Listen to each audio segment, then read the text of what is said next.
Anak asuh Shin Tae-yong di timnas Indonesia dilarang abroad ke Eropa. Ronaldo kuatah menuju Thailand, bursa transfer makin dekati deadline, Marcelino Ferdinand kemana? Jurnalis media ternama Inggris komentari peminjaman Elkan Bagot ke Blackpool. Tak lolos kriteria Shin Tae-yong, satu pemain keturunan terdampar ke kasta 4 Liga Belanda. Shin Tae-yong bawa pelatih khusus striker ke timnas Indonesia, Ramadan Sananta bisa semakin sangar. Halo football lovers, salam sehat sejahtera. Jangan lupa untuk subscribe channel kami ya, dan juga nyalakan notifikasinya agar dapat berita terbaru seputar timnas Indonesia. Terima kasih. Anak asuh Shin Tae-yong di timnas Indonesia dilarang abroad ke Eropa. Satu anak asuh Shin Tae-yong di timnas Indonesia, Arkan Fikri, mencatatkan prestasi di Piala Presiden 2024. Arkan Fikri sukses membawa Arema FC menjadi juara dalam turnamen pramusim tersebut. Tidak hanya itu, Arkan Fikri mencatatkan namanya sebagai pemain muda terbaik di Piala Presiden 2024. Pemain berusia 19 tahun itu berhak mendapatkan uang tunai sebesar 150 juta rupiah. Permainan Arkan Fikri yang gemilang tentu saja membuat kariernya bisa semakin cemerlang. Sebagai pesepak bola profesional, Arkan Fikri tentu saja mempunyai cita-cita untuk berkarier di luar negeri. Tentu saja orang tua Arkan Fikri mendukung itu. Sayangnya, Arkan Fikri tidak boleh melanjutkan kariernya ke Eropa. Saya mendukung, tapi kalau ke luar negeri jangan jauh-jauh ya. Kalau bisa di Asia saja. Jangan jauh-jauh sekali, kata ibu Arkan Fikri, Faridah Purba, kepada awak media termasuk bolasport.com. Lanjut Faridah Purba, ia punya alasan untuk meminta anak kandungnya itu tidak berkarier ke Eropa. Sebab, ia sangat menyayangi pemain asal Serdang Bedagal, Sumatera Utara, itu. Setiap Arkan Fikri bertanding baik itu di timnas Indonesia atau Arema FC, keluarganya selalu mengadakan nonton bersama. Apalagi, ayah Arkan Fikri merupakan kepala desa. Arkan Fikri merupakan anak yang soleh, tegas, dan sayang sama keluarganya. Jika berada di rumah, dia selalu berlatih sendiri dan pergi untuk ngegame. Arkan Fikri sempat dibully netizen karena gagal melesatkan tendangan penalti ke gawang Korea Selatan ketika membela timnas U23 Indonesia di Piala Asia U23 2024. Meski sempat dibully, mental bertandingnya tidak turun. Dia mengingatkan kepada kami, cobaan pasti datang dan itu semua proses. Insya Allah dia akan tetap jadi yang terbaik, tutup Faridah Purba.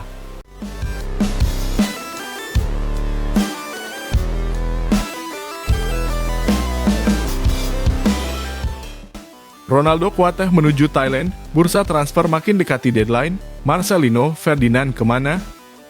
Melihat jalannya bursa transfer, fans Indonesia patut khawatir dengan Marcelino Ferdinand. Wonderkid timnas Indonesia itu berstatus pengangguran sejak dilepas KMSK Deinze pada 30 Juni. Saat awal berstatus bebas transfer, terdapat rumor ia akan ditampung klub milik Anindya Bakri dan Erick Thohir, Oxford United.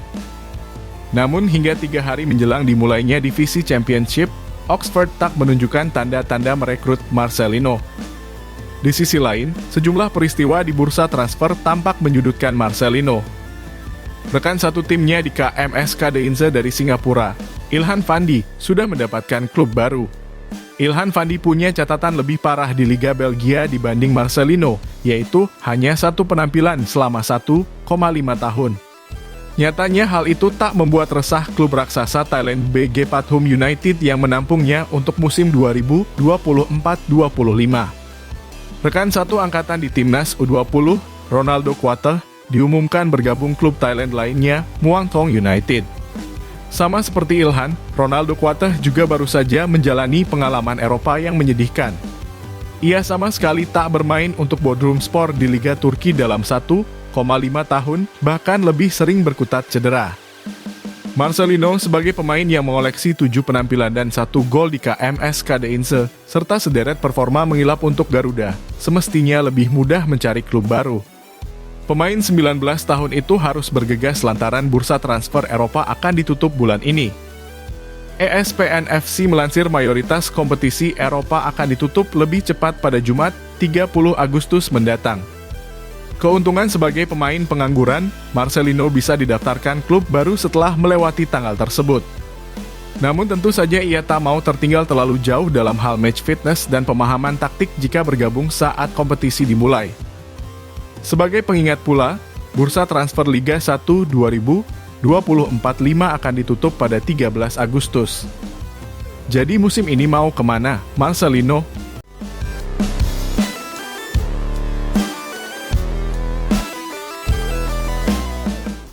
Jurnalis media ternama Inggris komentari peminjaman Elkan Bagot ke Blackpool.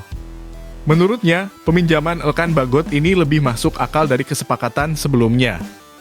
Ia menilai Elkan Bagot di Ipswich Town akan kalah bersaing untuk menjadi pilihan utama karena ada deretan bek yang dimiliki klub bermarkas di Portman Road itu.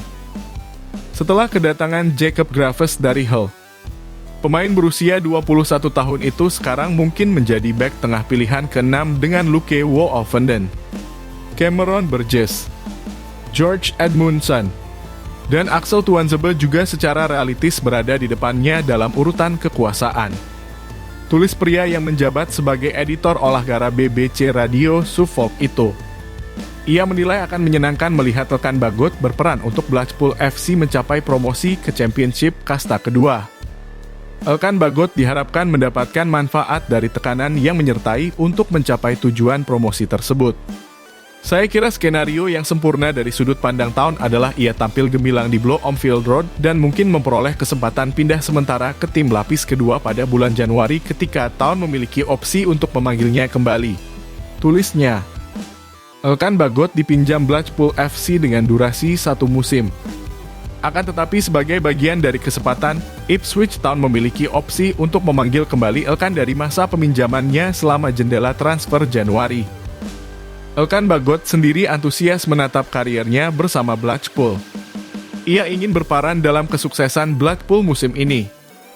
Senang sekali akhirnya bisa berada di sini dan saya bersemangat untuk memainkan peran saya dalam apa yang diharapkan akan menjadi musim yang sukses bagi klub. Kata Elkan Bagot dilansir dari laman Blackpool. Saya telah melakukan beberapa percakapan yang baik dengan pelatih kepala dan direktur olahraga selama beberapa minggu terakhir. Cara tim bermain, kelompok yang sudah ada di sini, semuanya sangat positif. Saya mengenal sejumlah pemain lain yang juga ada di sini dan mereka semua mengatakan hal-hal baik. Saya menantikan musim mendatang dan tidak sabar untuk memulainya, ujarnya. Laga potensial debut Elkan di Blackpool adalah melawan Crawley Town pada pekan pertama League One pada Sabtu, 10 Agustus 2024. Sebelumnya, Elkan Bagot menjalani masa peminjaman di sejumlah klub. Di antaranya adalah Kings Lynn, Gillingham FC, Cheltenham, dan Bristol Rovers.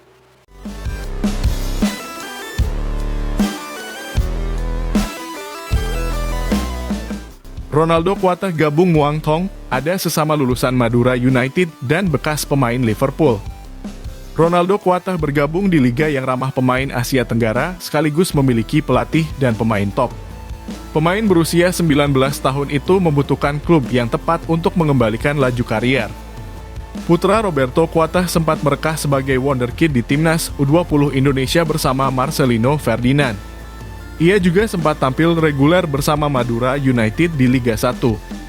Namun kariernya mandek sejak kepindahan ke Bodrumspor di Liga 2 Turki dihantui cedera panjang. Kini memasuki musim 2024-25, ia memilih lebih dekat ke rumah dengan bergabung klub Thailand, Muang Thong United. Muang Thong United, juara 4 kali Liga Thailand, resmi memperkenalkan pemain asing terakhir, Ronaldo Kuatah, tulis media Thailand Boltai. Striker bintang yang sedang naik daun dan pemain sayap timnas Indonesia bergabung tim itu pada musim 2024-25. Thai League bisa dianggap sebagai liga terkuat di Asia Tenggara, sejalan dengan timnas Thailand yang raja ASEAN. Di Muang Thong, Kuatah akan mendapatkan iklim kompetitif tetapi juga realistis mendapatkan menit bermain. Terdapat sesama jebolan Madura United, Jacob Mahler, yang musim lalu melejit di Liga 1.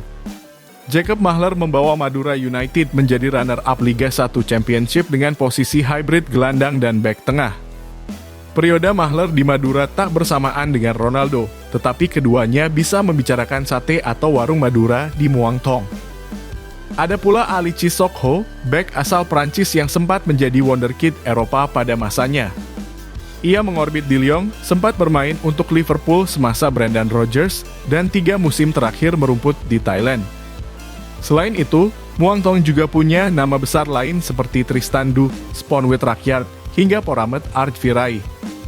Mereka akan dilatih Gino Lettieri, pelatih kawakan asal Swiss yang pernah menangani Augsburg di Liga Jerman. Jika berhasil moncer di The Kirins, Ronaldo bisa saja mengikuti sejumlah pemain Thailand ke Liga Jepang.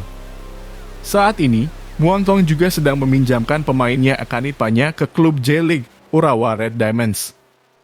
Muang Thong akan mengawali musim dengan melawat ke Nakhon Ratchasima pada Minggu.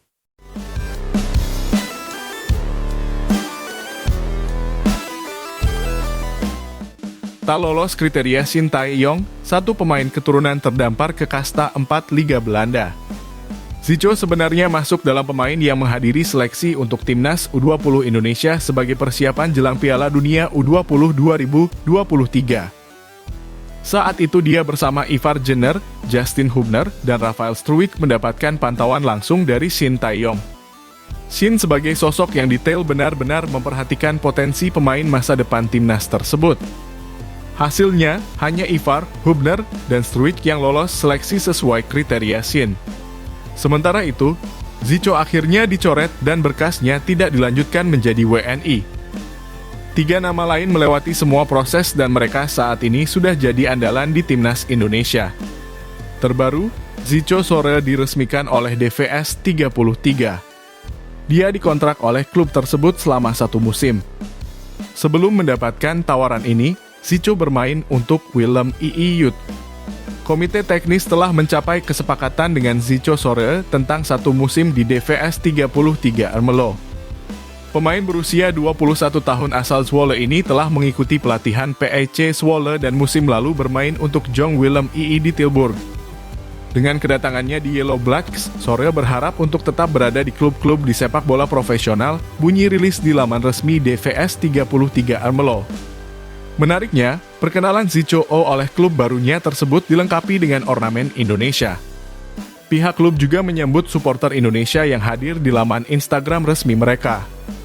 Zico Sore adalah rekrutan terbaru DVS 33 Ermelo.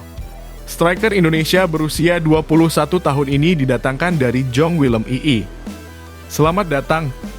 Semoga sukses Zico, tulis DVS 33. Shin sebelumnya sempat memberikan penilaian positif pada Sore dan Struijk. 2 pemain ini menjadi nama terakhir yang akhirnya merapat ke pemusatan latihan timnas U20 Indonesia. Namun, mereka mendapatkan kesempatan untuk bermain di laga uji coba melawan timnas U20 Slovakia di Costa Calida Region de Murcia Football Week di Pinatar Arena, Spanyol.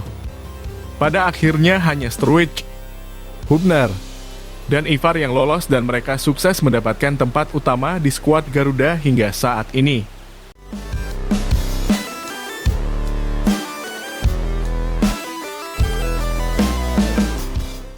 Shin Tae-yong bawa pelatih khusus striker ke timnas Indonesia, Ramadhan Sananta bisa semakin sangar.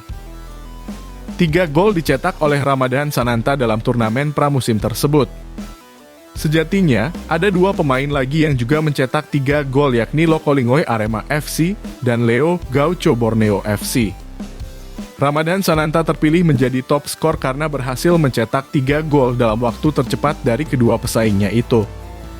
Ramadhan Sananta berterima kasih kepada Piala Presiden 2024 yang sudah digelar sebagai ajang pemanasan untuk klub-klub Liga 1 2024. Kepercayaan dirinya semakin meningkat dan bisa menjadi opsi untuk berkembang di timnas Indonesia. Striker Persis Solo itu patut bersyukur dengan kehadiran Yeom Ki-hun sebagai asisten pelatih timnas Indonesia khusus penyerang. Produktivitas golnya bisa semakin bertambah di timnas Indonesia. Apalagi Ramadhan Sananta menjadi satu-satunya striker murni yang sukses mencetak gol saat membela timnas Indonesia di putaran kedua kualifikasi Piala Dunia 2026 zona Asia. Mantan striker PSM Makassar itu mencetak 1 gol dari 6 pertandingan yang dijalani timnas Indonesia melawan Irak, Vietnam, dan Filipina. Adapun timnas Indonesia hanya mencetak 8 gol pada babak tersebut. Memang ada Ragnar Oratmangoen dan Egy Maulana Fikri yang juga mencetak gol. Namun kedua pemain itu berposisi sebagai penyerang sayap, bukan striker murni seperti Ramadhan Sananta. Tanpa adanya striker murni membuat timnas Indonesia kesulitan untuk mencetak gol. Sampai-sampai Shin Tae-yong mengidentifikasikan bahwa ia akan segera mencari striker keturunan murni untuk menambah kuat lini depan timnas Indonesia. Juru taktik asal Korea Selatan itu ingin lini depan timnas Indonesia bisa lebih produktif lagi saat mengarungi putaran ketiga kualifikasi Piala Dunia 2026 zona Asia.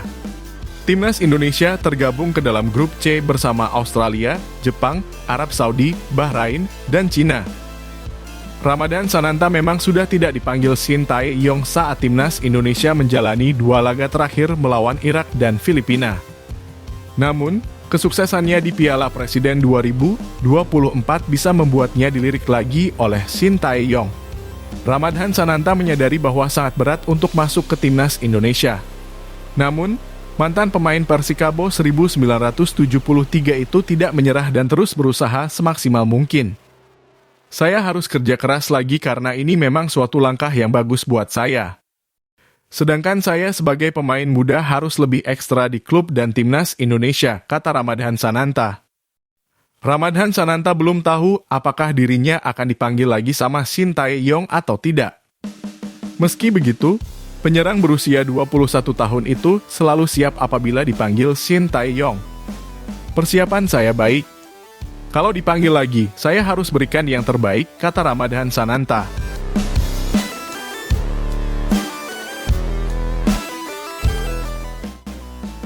Ogah kalah dengan timnas Indonesia, Australia tunjuk asisten pelatih baru. Tak ingin kalah dengan timnas Indonesia, Australia juga memanggil asisten pelatih anyar. Sebelumnya timnas Indonesia lebih dulu mengumumkan perekrutan asisten pelatih baru untuk melatih ketajaman striker. Shin Tae-yong merekrut legenda Kalik, Yeom Ki-hun jelang kualifikasi Piala Dunia 2026 putaran ketiga. Hal ini sebagaimana dikabarkan oleh Sports Chosun. Pelatih Yeom, yang meletakkan jabatannya di Suwon pada Mei lalu dan bekerja untuk akademi klub, akan bergabung dengan timnas Indonesia yang dipimpin Shin Tae-yong, tulis Sports Chosun. Kini, lawan timnas Indonesia di kualifikasi Piala Dunia 2026 putaran ketiga, Australia juga melakukan langkah serupa. Lewat laman resmi federasi, Australia mengumumkan tambahan asisten pelatih, Luke Wilkshire untuk jadi staf pelatih kepala Graham Arnold. Luke Wilkshire semasa jadi pemain berposisi sebagai bek kanan, gelandang bertahan, dan gelandang sisi kanan. Ia memiliki 80 caps untuk timnas Australia, termasuk 2 penampilannya di Piala Dunia 2006 dan 2010. Wilkshire akan bergabung dengan tim teknis Graham Arnold yang juga terdiri dari Rene Meulensteen, John Crowley, Adam Barbera, dan Hugh Cox, tulis laman resmi timnas Australia. Fantastis memutuskan Luke akan bergabung secara permanen, kata Graham Arnold. Dia telah berada di kamp pelatihan sebelumnya dan saya benar-benar kagum dengan apa yang ia kerjakan kepada grup. Saya mengenal Luke sudah lama sejak dia jadi pemain dan kini pelatih. Dia penuh pengalaman, etos kerja dan energi yang akan ia bawa pada peran ini, tambahnya. Di sisi lain, Luke Wilkshire merasa terhormat bisa bergabung timnas Australia senior.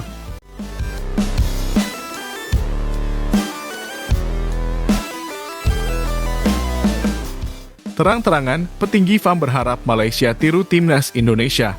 Skuad Garuda sejauh ini mencatatkan grafik positif dalam beberapa tahun terakhir. Mereka sukses jadi satu-satunya wakil ASEAN yang menembus putaran ketiga kualifikasi Piala Dunia 2026 zona Asia. Selain itu, Indonesia juga berhasil mengunci 1 tempat otomatis di Piala Asia 2027 mendatang. Shin Tae-yong yang membangun pondasi tim akhirnya bisa menemukan racikan terbaiknya. Sementara itu, uji coba melawan tim kuat seperti Argentina memberikan dampak solid pada mental pemain Indonesia. Wakil Presiden Federasi Sepak Bola Malaysia, Moh Firdaus Mohamad, menilai bahwa Harimau Malaya harus naik kelas. Ajang FIFA Matchday menjadi sarana yang harus bisa mereka maksimalkan dengan baik. Terdekat, Malaysia akan berlaga di Piala Merdeka 2024 bersama Filipina, Tajikistan, dan Lebanon. Menurutnya, mereka harus sering bermain dengan tim yang memiliki ranking 100 besar FIFA. Tajikistan sendiri saat ini ada di posisi 103 dan Lebanon berada di 116. Kami berharap suatu hari nanti FAM akan berpikir ke arah itu. Karena kalaupun kami menang dari segi pengumpulan poin peringkat, tidak akan naik sebanyak itu, kata Firdaus Muhammad. Salah satu contoh sukses adalah melihat apa yang dilakukan Indonesia. Laga uji coba melawan Argentina memberikan dampak besar dan sorotan positif pada skuad Garuda. Meski kalah dengan skor 2-0, banyak pihak yang memberikan apresiasi dan sepak bola Indonesia semakin tersorot. Apalagi, lawan mereka baru saja keluar sebagai juara Piala Dunia 2022. Jadi kita harus berani pendekatannya. Kalau kita lihat Indonesia sekarang, mereka berani bermain dengan tim seperti juara dunia Argentina. Itu exposure, jadi exposure ini akan memberikan sesuatu kepada pemain kita lanjutnya. Firdaus mengakui bahwa membawa tim peringkat 100 besar cukup sulit bagi Malaysia. Salah satu faktornya adalah ranking FIFA Harimau Malaya yang ada di posisi 134. Namun, FAM yakin bisa membawa tim-tim dengan peringkat tinggi agar bisa menjalani uji coba dengan mereka.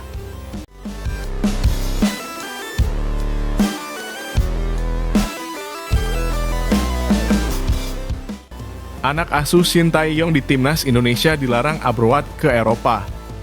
Satu anak asuh Shin Tae-yong di Timnas Indonesia, Arkan Fikri, mencatatkan prestasi di Piala Presiden 2024. Arkan Fikri sukses membawa Arema FC menjadi juara dalam turnamen pramusim tersebut. Tidak hanya itu, Arkan Fikri mencatatkan namanya sebagai pemain muda terbaik di Piala Presiden 2024. Pemain berusia 19 tahun itu berhak mendapatkan uang tunai sebesar 150 juta rupiah. Permainan Arkan Fikri yang gemilang tentu saja membuat kariernya bisa semakin cemerlang. Sebagai pesepak bola profesional, Arkan Fikri tentu saja mempunyai cita-cita untuk berkarier di luar negeri. Tentu saja orang tua Arkan Fikri mendukung itu. Sayangnya, Arkan Fikri tidak boleh melanjutkan kariernya ke Eropa. Saya mendukung, tapi kalau ke luar negeri jangan jauh-jauh ya. Kalau bisa di Asia saja. Jangan jauh-jauh sekali, kata ibu Arkan Fikri, Faridah Purba, kepada awak media termasuk bolasport.com. Lanjut Faridah Purba, ia punya alasan untuk meminta anak kandungnya itu tidak berkarier ke Eropa. Sebab, ia sangat menyayangi pemain asal Serdang Bedagal, Sumatera Utara, itu. Setiap Arkan Fikri bertanding baik itu di Timnas Indonesia atau Arema FC, keluarganya selalu mengadakan nonton bersama. Apalagi, ayah Arkan Fikri merupakan kepala desa. Arkan Fikri merupakan anak yang soleh, tegas, dan sayang sama keluarganya. Jika berada di rumah, dia selalu berlatih sendiri dan pergi untuk nge-game. Arkan Fikri sempat dibully netizen karena gagal melesatkan tendangan penalti ke gawang Korea Selatan ketika membela timnas U23 Indonesia di Piala Asia U23 2024. Meski sempat dibully, mental bertandingnya tidak turun. Dia mengingatkan kepada kami, cobaan pasti datang dan itu semua proses. Insya Allah dia akan tetap jadi yang terbaik, tutup Faridah Purba.